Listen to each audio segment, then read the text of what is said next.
या कुंदेन्दु तुषार हार धवला या शुभ्र वस्त्रावृता या वीणा वरदंड मंडित करा या श्वेत पद्मासना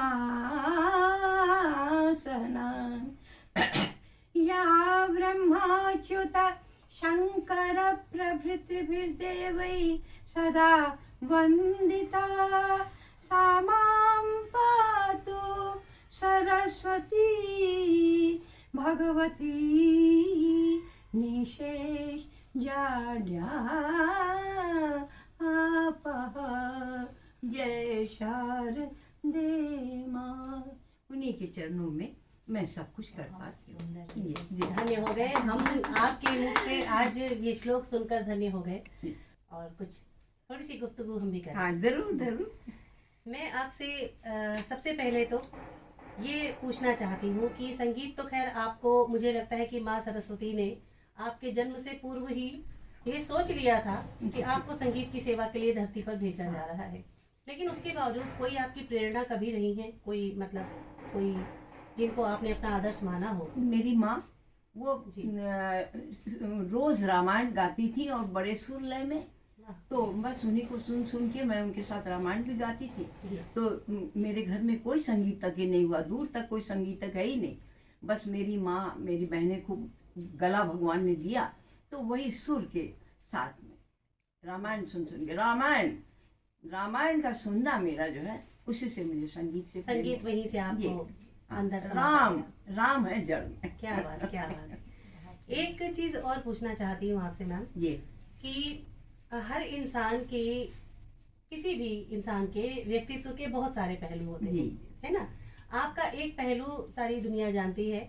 आप सब लोग देख रहे हैं कि आज हमारे साथ प्रोफेसर श्रीमती कमला श्रीवास्तव जी, संगीत विदुषी के नाम से हम जिनको जानते हैं, हमारे बीच में हैं।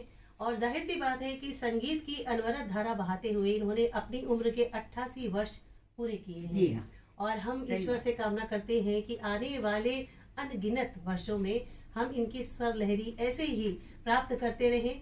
ये ऐसे ही धरती पर अविरल धारा जैसे माँ गंगा की बहती है, वैसे ये सुर गंगा को अविरल हमारे लिए बहाती रहे और हम सबको लाभान्वित करती रहे। मैं आपसे आज एक बहुत निजी सा सवाल पूछ रही हूँ, पूछने का मुझे हक है। बिल्कुल, क्योंकि हर व्यक्ति के बहुत सारे पहलू होते हैं जीवन के, उनके व्यक्तित्व के। मैं थोड़ा जानना चाहूँगी, मुझे कुछ समय पहले सुनने में आया था कि हमारी प्रोफेसर कमला श्रीवास्तव जी, संगीत विदुषी कमला श्रीवास्तव जी, अपने समय की जानी मानी एथलीट रही हैं। अपने समय की जानी मानी आप बास्केटबॉल की और एक किसी और उसकी आप चैंपियन रही हैं। वॉलीबॉल, बास्केटबॉल, बैडमिंटन की चैंपियन रही। व्हाट इज दिस, मतलब ये आपका कौन सा रूप है, हमें थोड़ा इसके बारे में बताएं। हाँ, मैं बताती हूँ जी कि प्रारंभ से ही मैं 7 साल की उम्र से तो संगीत सीखने लगी जी। एक दिन मैं गा रही थी, सारी गा रे सारी गा रे सारी गा रे सा नी धा मा पा धा मा पा धा मा पा धा मा रे सा नी सा रे सा सा रे मा रे मा पा नी पा नी सा नी सा रे सारी गा रे सा नी धा पा नी धा मा रे सा। तो ये हमारे टीचर जो हमारी बड़ी बहन को सिखाने आते थे, उन्होंने सुन लिया। तो हमारे पिताजी से कहा कि देखिए आपकी छोटी बिटिया तो बहुत टैलेंटेड है, उसको। तो तब से उन्होंने कहा तुम भी बैठो सीखने, मतलब ये मेरा संगीत का हो गया। उसके बाद उस समय 7 साल की थी, बढ़ते बढ़ते मैं संगीत लेती गई। हाई स्कूल में संगीत, इंटर में, बीए में संगीत। पहला बैच था इलाहाबाद यूनिवर्सिटी का, पहला बैच मेरा ही था। डॉक्टर महेश नारायण सक्सेना प्रोजेक्ट में थी।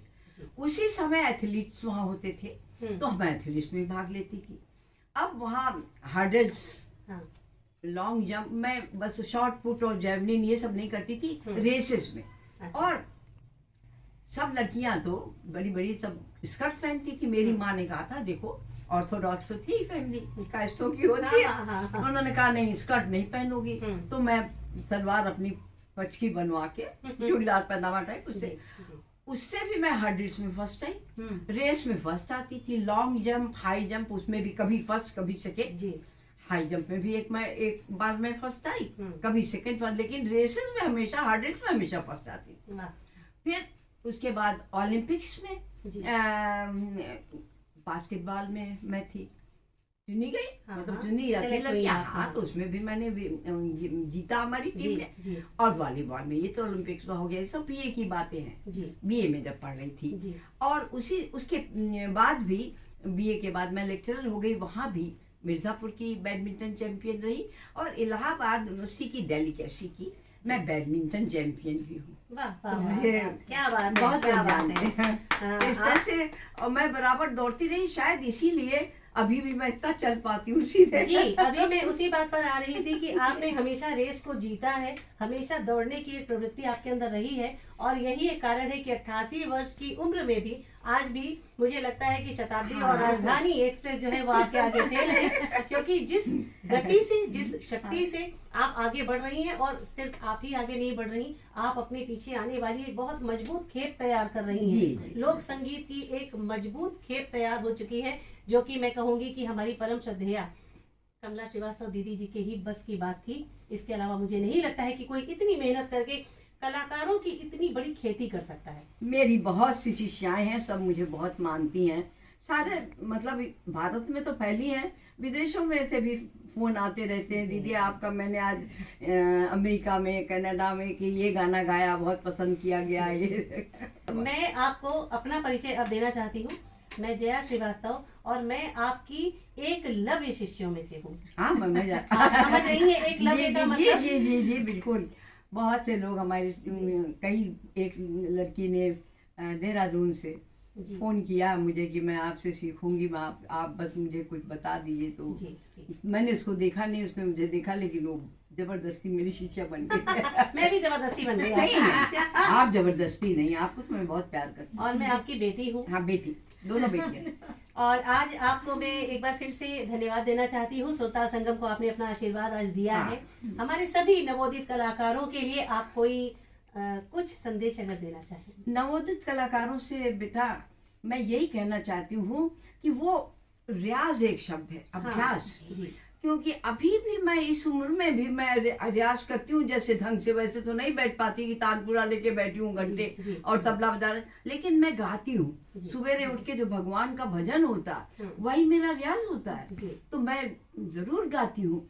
और अपनी आवाज की साधना, षडज साधना जिसको कहते हैं, वो सबको, बच्चों को करना चाहिए। और ऐसा ना सोचें कि मैं कुछ सीख लूँ और मंच पे आ जाऊँ, धैर्य से करें, और जब लगे उनके गुरु लोग कहें कि हाँ अब आप मंच पे जाइए, तब जाए, वरना बड़ी अजीब सी स्थिति हो जाती है, अरे क्या सीख के आया। जी, ये हो आज जाती के है। बच्चों में तो भटकाव मैं हो यही रहा है। बच्चों को ये कहना चाहती हूँ।